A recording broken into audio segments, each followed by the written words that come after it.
চীনের নতুন একটি বিমান নিয়ে সারা বিশ্বে তোলপাড় শুরু হয়েছে, যার নাম ফিটেন 2।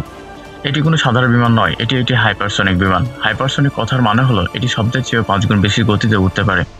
ভাবুন, একটি সাধারণ যাত্রীবাহী বিমান যে গতিতে চলে, এই বিমানটি তার চেয়ে অনেক দ্রুত। এই বিমানটির সবথেকে বড় বিশেষত্ব হলো এটি এর ইঞ্জিন।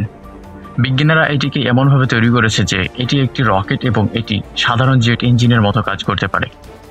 যখন বিমানটি আকাশে ওড়ে তখন এটি প্রয়োজন অনুযায়ী তার ইঞ্জিন ব্যবহারের ধরন বদলাতে পারে। এই প্রযুক্তিটি কম্বাইন্ড সাইকেল ইঞ্জিন বলা হয়, যা এই বিমানটিকে এত দ্রুত গতিতে উড়তে সাহায্য করে। আরেকটি মজার বিষয় হলো এর জ্বালানি।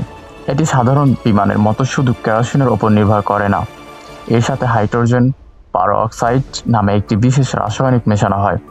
এই মিশ্রণটি জ্বালানিকে আরও শক্তিশালী করে এবং বিমানের ওজন কমিয়ে দেয়, যার ফলে এটি আরও বেশি সময় ধরে আকাশে উঠতে পারে।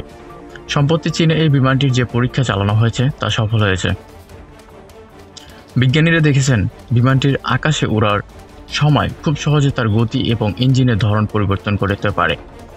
হাইপারসনিক প্রযুক্তির ক্ষেত্রে এটি একটি বিশাল সাফল্য, কারণ এই কাজটি করা খুব কঠিন ছিল। এখন প্রশ্ন হলো, এই বিমানটি নিয়ে এত আলোচনা হচ্ছে কেন? কারণ এই প্রযুক্তি সামরিক দিক থেকে খুবই গুরুত্বপূর্ণ। আমেরিকা এবং ভারতের মধ্যে দেশগুলো মনে করছে এই বিমানটি ভবিষ্যতে যুদ্ধের জন্য একটি বড় হুমকি হতে পারে। যেহেতু এটি এত দ্রুত চলে, তাই এটিকে ট্র্যাক করা বা ধ্বংস করা খুব কঠিন হবে। এটি দিয়ে খুব দ্রুত পারমাণবিক বোমা হামলা চালানো সম্ভব, অথবা সমুদ্রের বুকে থাকা বড় যুদ্ধজাহাজ ধ্বংস করে দিতে পারে। এই সাফল্যের ফলে চীন সামরিক দিক থেকে আরও এক ধাপ এগিয়ে গেল।